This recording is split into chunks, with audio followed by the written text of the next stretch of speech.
The year was 1099. The once thriving city of Jerusalem, home to Muslims, Christians, and Jews, now found itself at the mercy of foreign invaders. What had been a city of peace and worship was about to be engulfed in a storm of blood and fire. The Crusaders, driven by a mix of religious zeal and military ambition, stood outside its gates, ready to seize the holy city. But how did it come to this? How did the Muslim world allow the Crusaders to march upon the walls of Islam's third holiest city? Let's take a step back and understand the events that led to this pivotal moment in history. In the year 637 CE, Jerusalem was under the control of the Byzantine Empire, a powerful Christian empire. As the Muslim world expanded under the leadership of Caliph Umar ibn al-Khattab, the Muslim armies approached the city. Unlike the fierce battles that would take place in the future, what happened next was unexpected. The city's leader, Patriarch Sophronius, realized that the Muslim forces would soon take Jerusalem. Instead of fighting, he asked to meet directly with the Caliph. Umar radiallahu anhu, in a humble and respectful gesture, traveled all the way from Medina to Jerusalem. The two men agreed on a peaceful surrender, with Umar radiallahu anhu promising to protect the city's Christian and Jewish people, their places of worship, and their homes.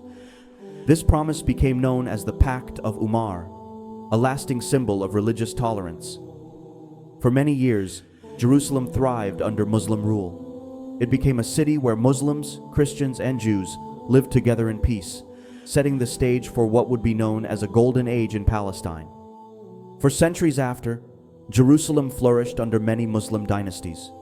The city became a center for culture, trade, and learning, with scholars and pilgrims from across the Islamic world visiting its mosques and libraries. Under the Umayyad and Abbasid caliphates, Jerusalem and Palestine entered a golden age of prosperity and religious harmony, with landmarks like the Dome of the Rock being built. But over time, the unity of the Muslim world began to fracture, and political divisions started to grow. By the 11th century, the Muslim world was no longer the united force it once had been. The Abbasid Caliphate in Baghdad had seen its power decline over time. Although the Abbasid caliphs still held religious authority, their political control had greatly weakened. The real power had shifted to the Seljuk Empire, a dynasty that rose to prominence in the Middle East. The Seljuks, originally Turkic tribes who had converted to Islam, had become a powerful force, ruling over vast areas from Anatolia to Persia. While the Abbasids were still technically in charge, it was the Seljuks who held the military and political control, reducing the caliphs to more symbolic figures under their influence. However, the strength of the Seljuk Empire itself was starting to fade. After the death of Sultan Malik Shah I in 1092, the empire began to fracture. His death triggered a succession crisis, with various factions vying for control. The empire now split into smaller, semi-independent states, like the Sultanate of Rum in Anatolia and the Seljuk dynasty in Khorasan. Internal revolts, regional uprisings, and the growing influence of groups like the first assassins known as the Hashashin further destabilized the Seljuks. Meanwhile, to the west, the Fatimid Caliphate, a Shia Ismaili dynasty, ruled Egypt and parts of the Levant, including Jerusalem.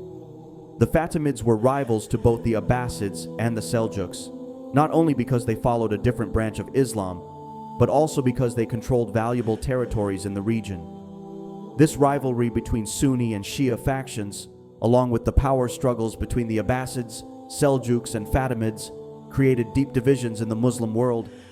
Instead of unity, the Muslim world was marked by competition and infighting, weakening its defenses and leaving it vulnerable to external threats. In this climate of division and disunity, a new danger emerged from the Christian West: the Crusaders. Taking advantage of the Muslim world's internal conflicts, they set their sights on Jerusalem, the third holiest city in Islam. In 1195, the disunity of the Muslim world created the perfect opportunity for a monumental event to take place in Europe: Pope Urban II's call for the First Crusade. At the Council of Clermont, Pope Urban II delivered a passionate speech to a large gathering of nobles, knights, and church officials. He urged Christians to unite and take back Jerusalem, which he claimed had fallen into Muslim hands. To those who fought, he promised not only spiritual rewards, eternal salvation and forgiveness of sins, but also the potential for wealth and land in the Holy Land. This message struck a chord with both the powerful and the common people. The response to Pope Urban's call was overwhelming. Thousands of people, nobles, knights, and even entire families began preparing for the long journey to the Holy Land. This marked the beginning of what would be known as the First Crusade, a war that would reshape the political and religious landscape of the Middle East. However, the journey to Jerusalem was no easy feat.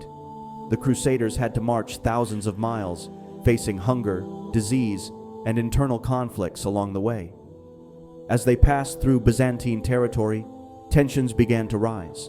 While the Byzantine Emperor Alexios Komnenos had initially requested help to defend his empire from the Seljuks, he quickly realized that the Crusaders had their own ambitions.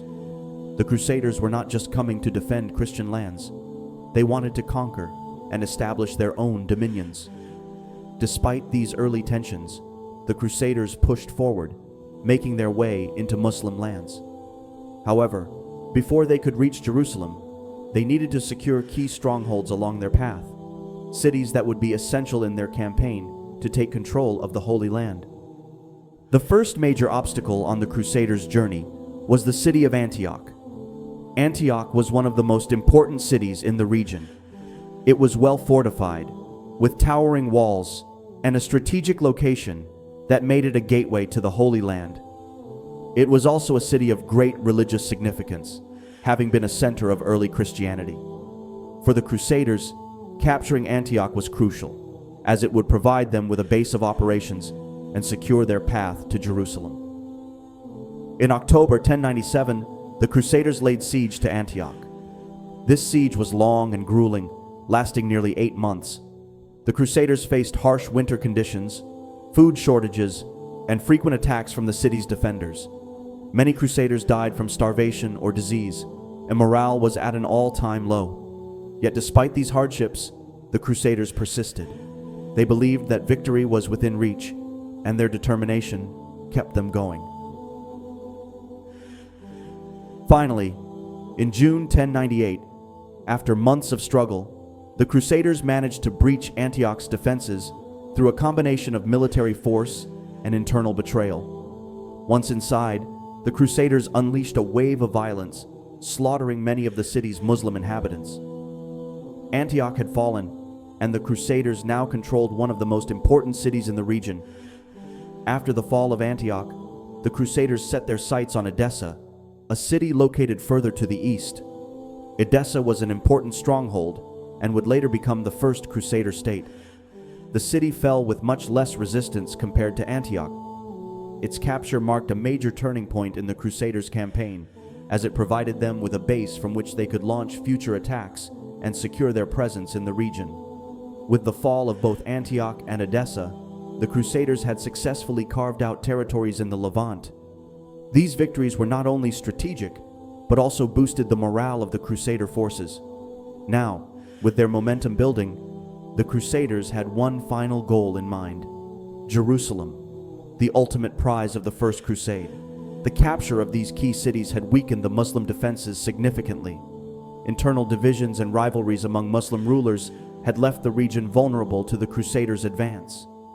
As the Crusaders marched ever closer to Jerusalem, the Muslim world began to realize the seriousness of the threat.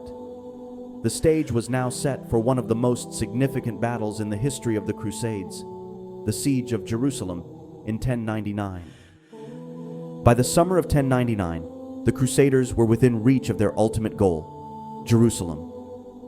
The city held immense religious significance for Christians, Muslims, and Jews alike, making it the most prized target of the entire crusade.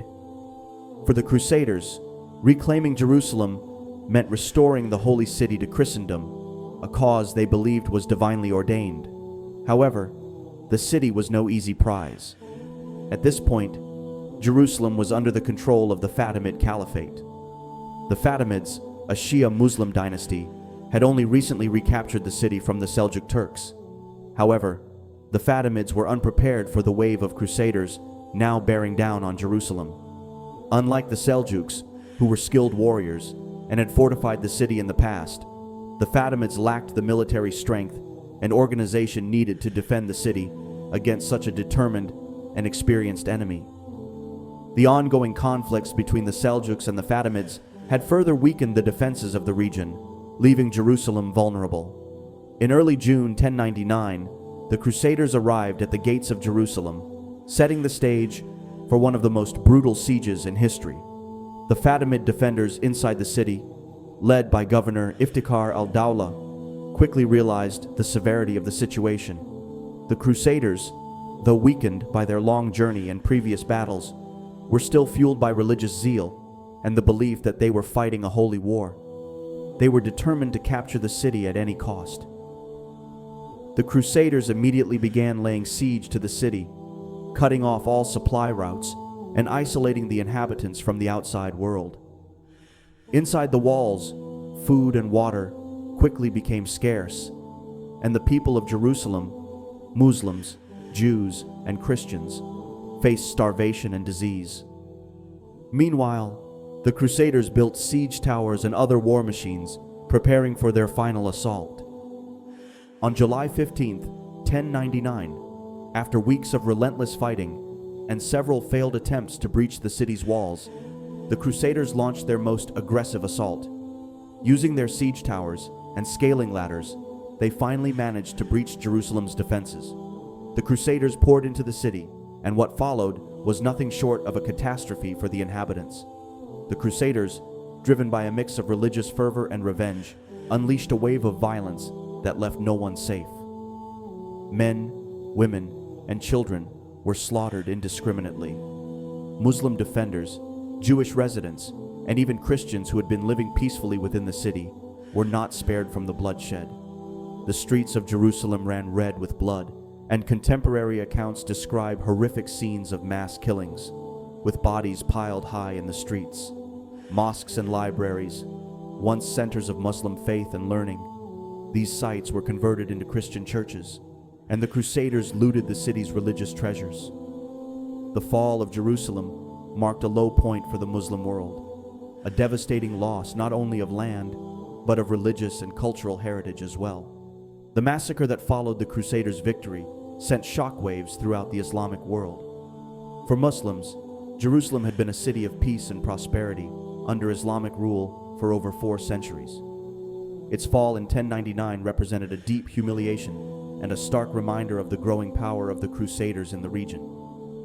The loss of Jerusalem was not just a military defeat, it was a symbolic blow that shook the very foundations of the Muslim world.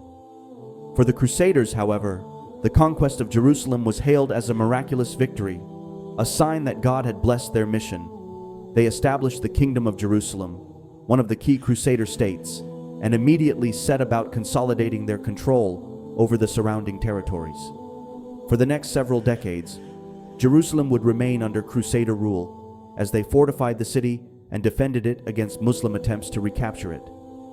The fall of Jerusalem in 1099 was a turning point in the Crusades. It was a moment of triumph for the Crusaders, but a catastrophe for the Muslim world, which was now left to reckon with its internal divisions and the growing threat posed by the Crusader states. This event would not be forgotten, and it would serve as a rallying cry for future generations of Muslims who would seek to reclaim the holy city. With Jerusalem now in Crusader hands, the Muslim world began to slowly awaken to the gravity of the situation. The fall of such an important city had united Muslim leaders in outrage and sorrow, yet it also exposed their inability to respond effectively due to their own internal rivalries and political fragmentation. However, this was not the end of the struggle for Jerusalem. The Muslim world would soon find a leader who could unite them in the fight to reclaim their lost territories and restore their honor, a man by the name Salahuddin Ayyubi. As we continue exploring the history of Palestine, don't forget to subscribe and hit that bell icon to stay notified of our upcoming videos. Till next time.